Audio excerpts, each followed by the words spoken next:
Good morning. Good morning, everyone. It's great to see you all here today, especially after our August break to return here to Heartland Zen.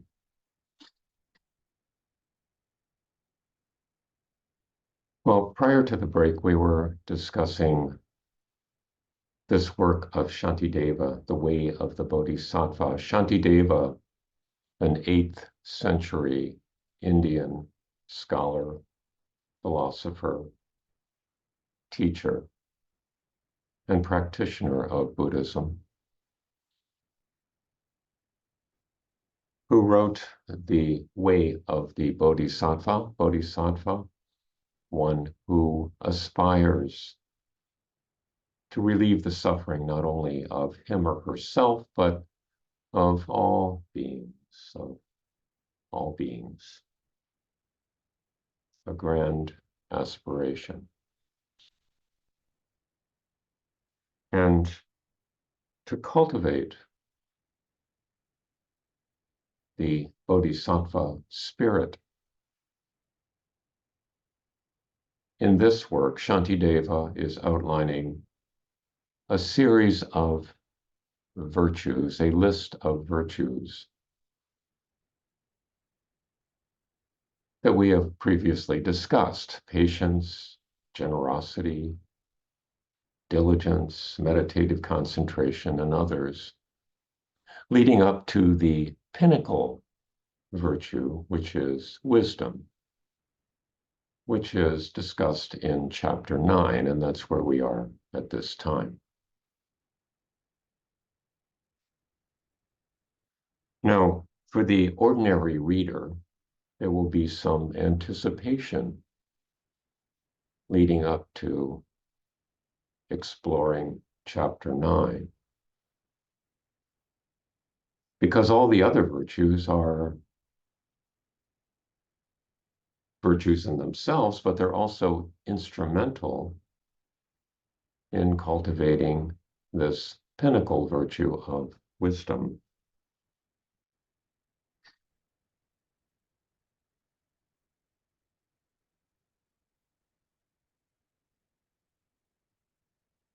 So when the ordinary reader encounters chapter 9 and starts to read it, it can be disconcerting because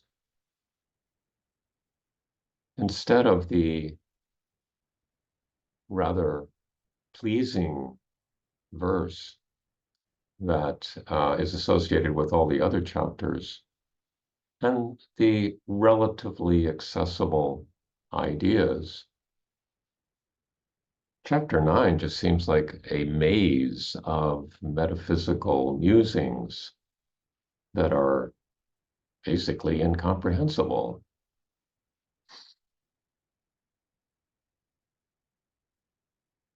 And truly, in order to do a proper reading of chapter 9, it does take considerable background. In fact, extensive background in Indian philosophy at that time, ancient Indian philosophy and their methods, the kinds of issues that were extant at that time, and the way in which they approached them. Without that background, it's really hard to make sense of it. Well, I am not a scholar of ancient Indian philosophy, and I can't really do justice to summarizing or even giving some kind of commentary on this chapter. I won't even attempt it. But having read and reread the chapter and also looked at some of the commentaries, today I would just like to share some reflections.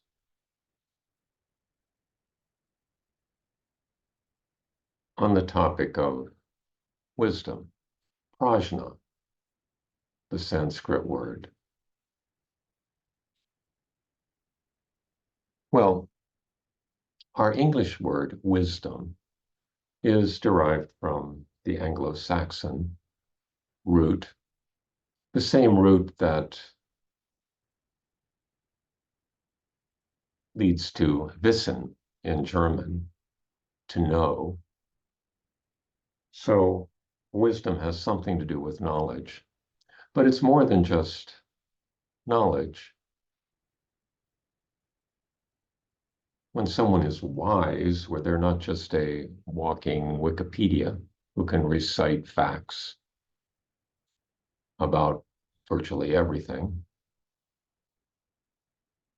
also included in the notion of wisdom is judgment, experience, discernment, the ability to make good decisions.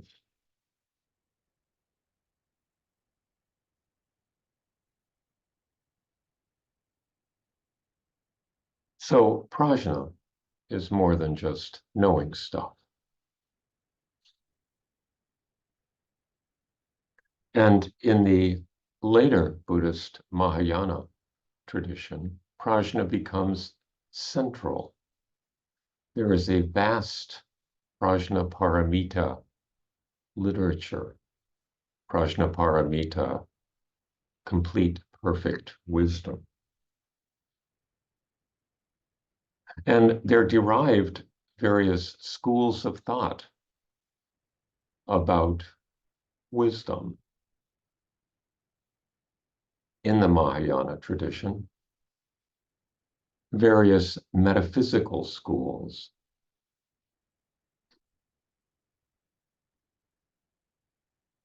And one of those was the Madhyamaka school, the middle way, Madhyamaka. An adherent to the Madhyamaka school would be called a Madhyamika. And chapter 9, as it turns out, is Shantideva's advocacy for the Madhyamaka, for the middle way. And it's structured in the form of this imaginary dialogues that Shantideva is having with some members of other schools, some contrarians to the Madhyamaka.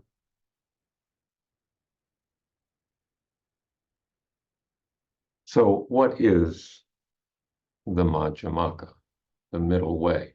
The term middle way is used in early Buddhism as well. In fact, in the first teaching of the Buddha, when he's describing the middle way between asceticism and indulgence, just overindulgence, essentially moderation, which is a concept we're familiar with. But also in early Buddhism, the middle way is used as a way to address a metaphysical concern about the self. Was the self eternal? Did it have a eternal, permanent essence separate from other things that traveled through time? Or was it just, according to the nihilistic view, a compounding of substructures that, according to causes and conditions, would come to pass at a certain time, exist for a certain time, and then deteriorate and turn to dust? Was that the self? And the Buddha advocated for the middle way,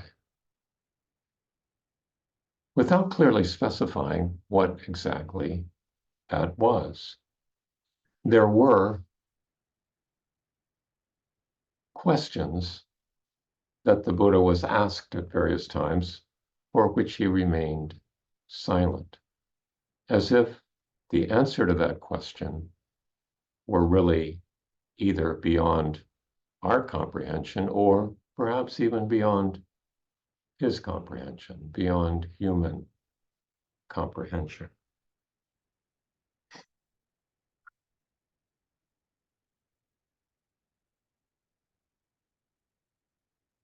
So in the Mahayana tradition, this notion of the middle way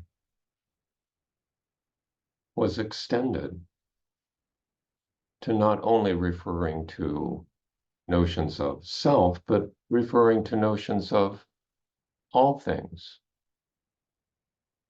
of all objects, of all dharmas.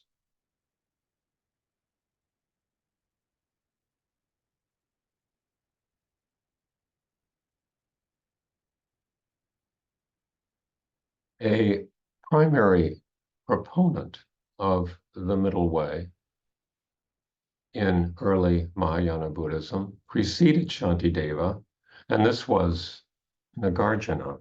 And Nagarjuna stated the middle way as without foundation in the conventional truth, the significance of the ultimate cannot be taught.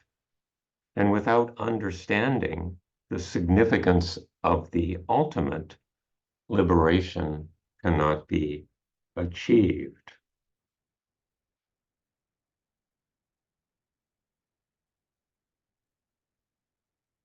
So he introduced this idea of the two truths, the conventional and the ultimate. Well, the conventional truth is fairly easy to understand. It's conventional. I'm looking at a video camera. It's an object in front of me. I purchased it. And if I turn my head, I'm looking out the window and I see a tree. I see an oak tree. I see an ash tree. I see a maple tree. These are objects, separate objects, which I have named and separated from their environment as entities. And they have a certain essence, the essence of an ash tree, the characteristics of an ash tree, the characteristics of a maple tree, the characteristics of a video camera.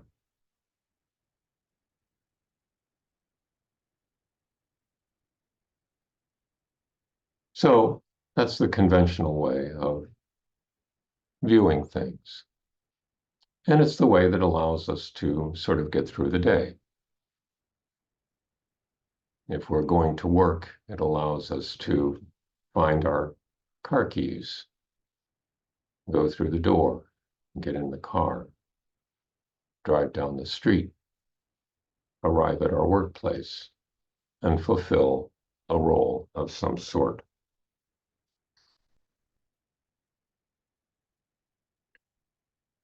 But then, in contrast, there is the ultimate view, which is perhaps best expressed in the final verses of the Diamond Sutra, when the Buddha says, all compounded things are like a dream, a phantom, a drop of dew, a flash of lightning. That is how to meditate on them. That is how to observe them. All compounded things are like a dream, a phantom, a drop of dew, a flash of lightning. That is how to meditate on them. That is how to observe them. So these separate objects that we see have a dreamlike quality. They aren't really there in the way that we usually see them.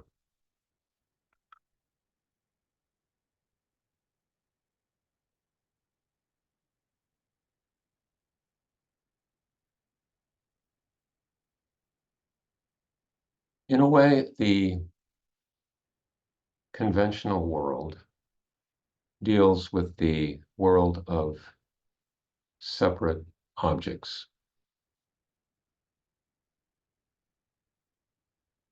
And the ultimate world, the world of ultimate truth,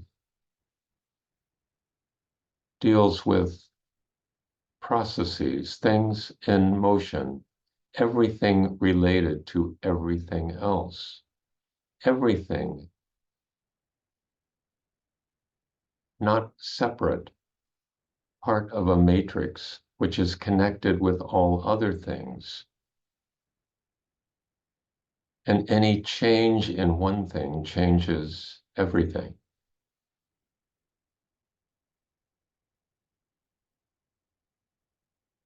So one might say it is a world of relationships, of processes, of flux, of change, a dynamic world in which there is no separateness.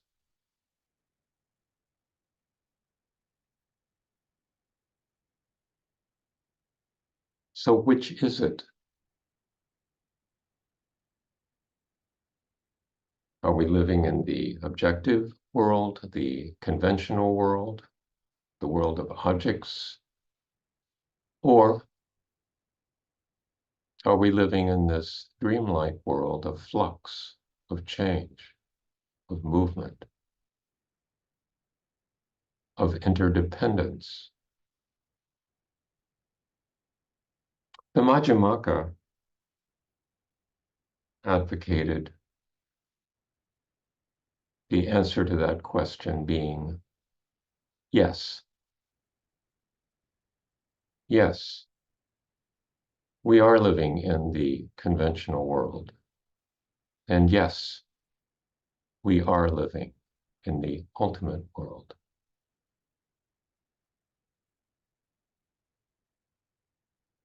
Western philosophy has traditionally had an aversion to paradox. There is the principle of non-contradiction.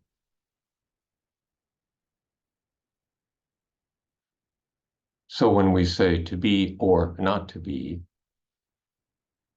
it must be one or the other. Either something exists or it doesn't exist. Either it's this way or it's that way.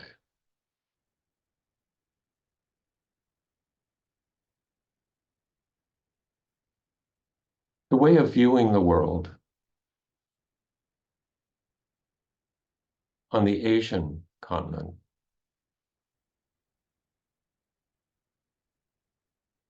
is somewhat different traditionally, in which paradox is often embraced. And this is an example, the Majjhimaka. We don't choose between the conventional truth and the ultimate truth. We choose the middle way. We choose both. We embrace bothness.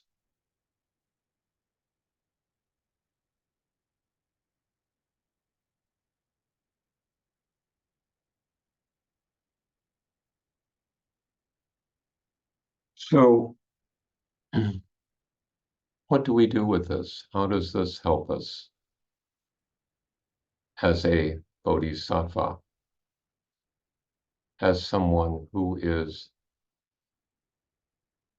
aspiring to relieve suffering for oneself and others? Because I think it's always important to return to the Buddha's original project. The Buddha was not a metaphysical philosopher. He was not interested in coming up with a coherent metaphysic. The Buddha's project was an investigation of human suffering the cause of suffering, and the relief of suffering. And that is how he spent his life, investigating, teaching, promulgating advice as to how to deal with human suffering. So I think it's good to come back to that place. How do these teachings help us to address the problem of human suffering? I think in one way, it's an invitation not to get stuck in one view or another. Another dichotomy, free will and determinism. What do we do with that? Are we just machines, biologic machines that are put together in a certain way, function in a certain way, deteriorate in a certain way, and disappear?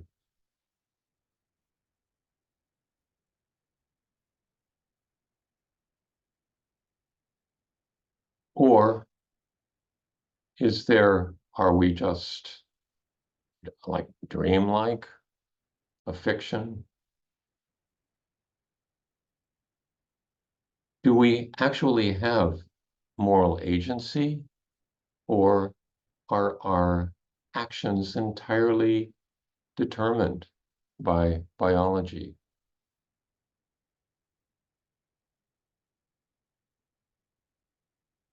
The middle way invites us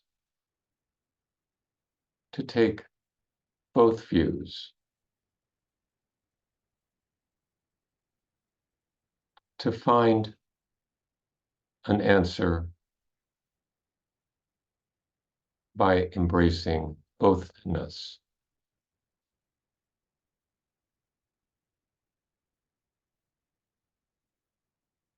So when a 14-year-old takes an automatic weapon into a school, pulls the trigger, pointing it at classmates and teachers,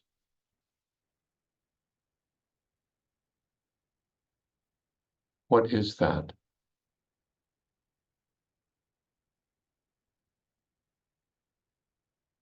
Is that causes and conditions?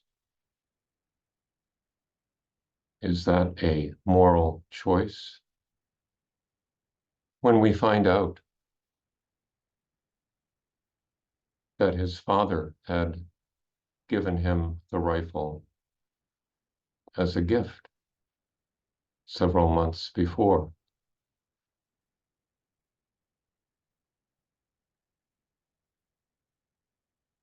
was that a moral choice? Was that just determined by causes and conditions? What kind of life did his father lead? What led him to that act?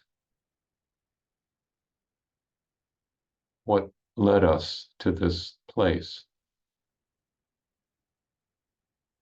The middle way invites us to look from different perspectives, to take a step back, to ask questions, to be curious. And yes, we need to take action. Yes, we need to take action, just like the Buddha did. The Buddha, upon his enlightenment, did not just continue sitting under the tree. The Buddha spent 40 or more years teaching encouraging, comforting.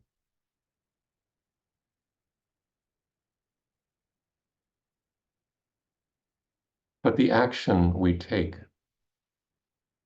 can be informed by prajna,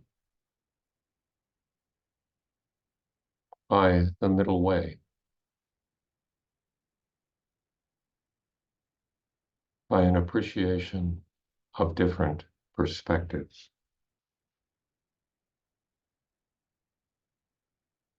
I think I'll stop there, but at the end I would like to read a poem. And this is by Rilke from the Sonnets to Orpheus series, part 2, number 13. It's translated, in this case, by Burroughs and Macy.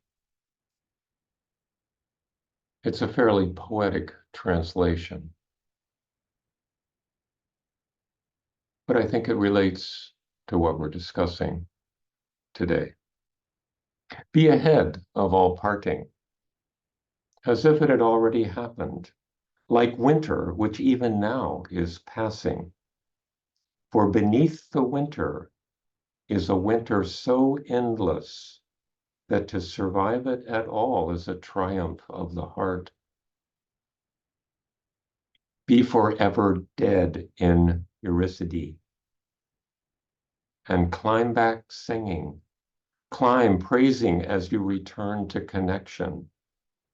Here among the disappearing in the realm of the transient, be a ringing glass that shatters as it rings. And be, and at the same time, know what it is not to be.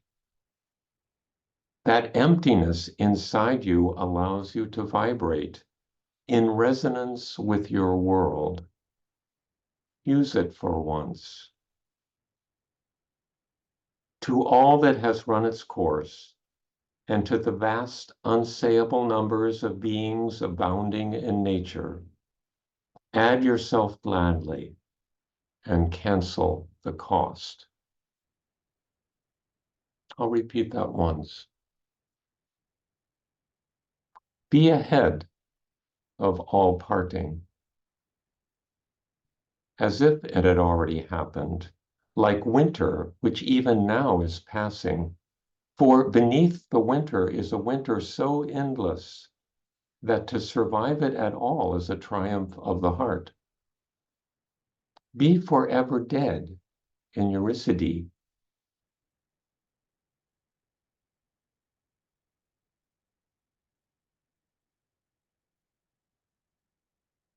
and climb back singing.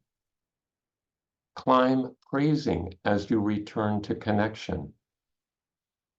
Here among the disappearing, in the realm of the transient, be a ringing glass that shatters as it rings. Be, and at the same time, know what it is not to be. That emptiness inside you allows you to vibrate in resonance with your world. That emptiness inside you allows you to vibrate in resonance with your world. Use it for once. To all that has run its course, and to the vast unsayable numbers of beings abounding in nature, add yourself gladly and cancel the cost. Thank you so much for listening today.